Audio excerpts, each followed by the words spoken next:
We are now in exercise 2. If you attended the exercise sessions, then please ignore what I said about exercise 2 during the sessions because some of it didn't really make sense. What we're going to do here is just go through the solutions. And these solutions here are guaranteed to be correct, so don't worry about that. Just a quick note, there are some typos in the exercise set and a few misconceptions in the PDF solution as well. So let's try to correct those in this solution. What we consider in 2A is the process of log returns, where Rn denotes the log returns in period n. And we assume that this process is an AR1 process with arch1 errors, which means that we describe the log returns in period n as dependent on the log returns from the previous period using this recurrence equation here. So in the AR1 process with arch1 errors, we assume that the log returns in period n are given as a scaling of the log returns in the previous period plus an error term, where the random component of the error term is a noise random variable, which is symmetrically distributed and continuous, and where the Z1, Z2, Z3, and so on are all IID. Another assumption that we make, which is not included in the exercise text, is that the noise random variable at time n is independent of the log returns in period n minus 1. The reason we make this assumption is because we assume that the noise random variables are exogenous and do not affect nor are affected by the log returns in the system that we consider. So we look at the log returns here, and essentially what we're interested in figuring out is the probability that Rn is numerically large. So we're interested in the probability that the log returns they attain great values, and therefore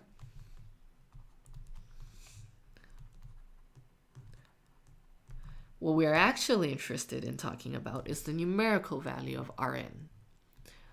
So let us define that in terms of the symbol Vn.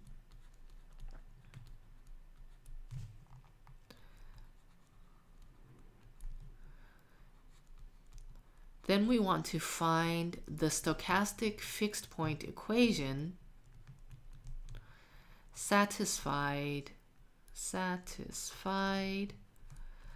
by the limit of Vn, which we will denote by V. Satisfied by V given as the limit of Vn for n tending to infinity. So essentially we want to find the stationary distribution of the log returns numerical value. And in order to give sense to this, we have to make one more assumption on the noise random variables.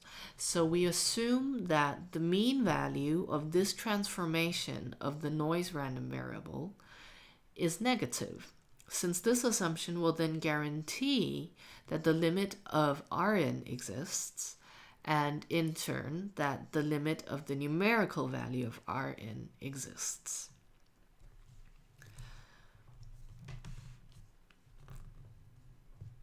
So what we want to do now is to find a stochastic fixed point equation, right, for the limit of Vn.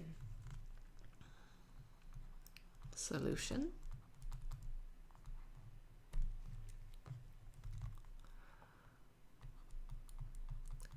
So just recall what we mean by stochastic fixed point equation. We want to find a function phi which satisfies that v has the same distribution as phi of v. So in order to do that, what we will start by doing is to find some expression that has the same distribution as Vn, and then let both sides of the equality tend to infinity. Not tend to infinity, find the limit for both sides of the equation. So let's start by trying to find something that has the same distribution as Vn. And this actually proves to be a bit trickier than we actually think it is. So by definition, Vn is given by the numerical value of Rn, which by the recurrence equation is the numerical value of Rn minus 1 plus the square root of beta plus lambda Rn minus 1 squared multiplied by Zn. Now, there are a few things that are worth noting here, and one of these is that Zn is symmetric, and therefore Rn is also symmetric. Since Z1 is symmetric, R1 will be symmetric. And because R1 is symmetric, then R2 is the weight of two symmetric random variables, so that will again be symmetric, and so on and so on. So the Rn's are all symmetric. That helps us to a certain degree for the following reason, that we will be able to conclude a bit further down along the line that this expression up here has the same distribution as the absolute value of gamma multiplied by the absolute value of Rn minus 1 plus the square root of beta plus lambda Rn minus 1 squared multiplied by Zn. So let us just consider why we can conclude that this up here has the same distribution as this down here. Let us just start by splitting this random variable into the sum of two random variables, where the first term is given by gamma Rn minus 1 plus the square root, and let's just denote this by k because I'm too lazy to write it again and again, plus the square root of k n minus 1. Let's just write that k n minus 1 Zn. And we multiply the first term by the indicator that Rn minus 1 is positive. And let us just now add the second term, which is given as gamma Rn minus 1 plus square root of kn minus 1 multiplied by Zn multiplied by the indicator that Rn minus 1 is negative. Because what can we then notice? Well, first of all, this first term here, well, probably I should just erase this line because we need to write something some more. This first term here has the same distribution as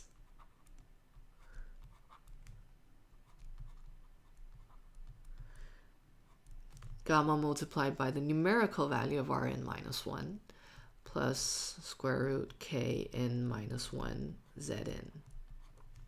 Take that absolute value and multiply by the indicator that Rn minus 1 is greater than equal to 0. In fact, it does not only have the same distribution as, it is exactly equal to what I have written here. Because when Rn minus 1 is greater than equal to 0, this thing here is non-negative, so it is just equal to its numerical value. The interesting thing that turns up is in the second term. Because for Rn minus 1 being smaller than 0, what happens? Well, then this term here is negative, right? And what you can then notice is that if Rn minus 1 is negative, then Rn minus 1 is equal to, well, what is it equal to? Then it's negative, so it is equal in distribution to minus Rn minus 1 by definition of Rn being symmetric. However, minus Rn minus 1 is in turn, in this case, equal to the numerical value of Rn minus 1, because minus Rn minus 1 is positive since Rn minus 1 is negative. So in this case, if we just relax this equality to equality in distribution, then that allows us to place a numerical value around Rn minus 1.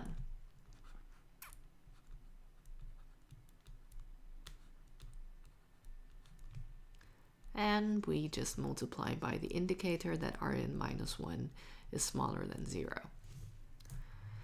And now we're pretty close to home safe, because what we now have is just the same random variable split up in two terms, one term where it is positive and one term where we assume that Rn minus 1 is positive and one term where we assume that Rn minus 1 is negative. So if we just add those two terms together, the two indicators sum to a deterministic 1, and we're just left with gamma multiplied by the numerical value of Rn minus 1 plus the square root of Kn minus 1, which will just expand again back to beta, plus lambda Rn minus 1 squared multiplied by Zn. Okay, so we're here now, and what we would like to do in the next step is just recognize that Vn minus 1 by definition is the numerical value of Rn minus 1. So this is by definition equal to gamma multiplied by Vn minus 1 plus the square root of beta plus lambda Vn minus 1 squared multiplied by Zn. And what we can then do now is another trick. Well, because of what? Because we can notice that Zn is independent of Rn minus 1 and in turn also independent of Vn minus 1. And since it is independent of Vn minus 1, we can just replace Zn by another random variable independent of Vn minus 1, which has the same distribution as Zn. So let Z be some random variable that is independent of Vn minus 1, and not just Vn minus 1, but of all the Vn. Because in a second we'll need to let n tend to infinity. So we need Z to be independent of all of the Vn. And apart from that, assume that we choose this random variable Z such that it has the same distribution as Zn. So if we do that, then we can conclude that this has the same distribution as gamma multiplied by Vn minus 1 plus the square root of beta plus lambda multiplied by Vn minus 1 squared multiplied by Z. And then we end with the numerical value here. Okay. Now we have an expression actually on this side which has the same distribution as Vn, and on both sides we just have Vn and Vn minus 1. So if we let both sides, if we let n tend to infinity on both sides, what we get is where we wish to end up. So let n go to infinity on both sides.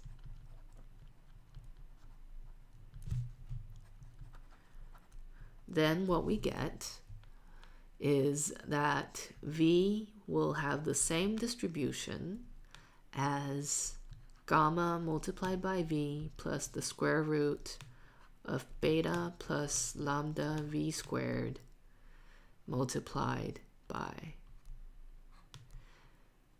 Z. And we now have a stochastic fixed point equation.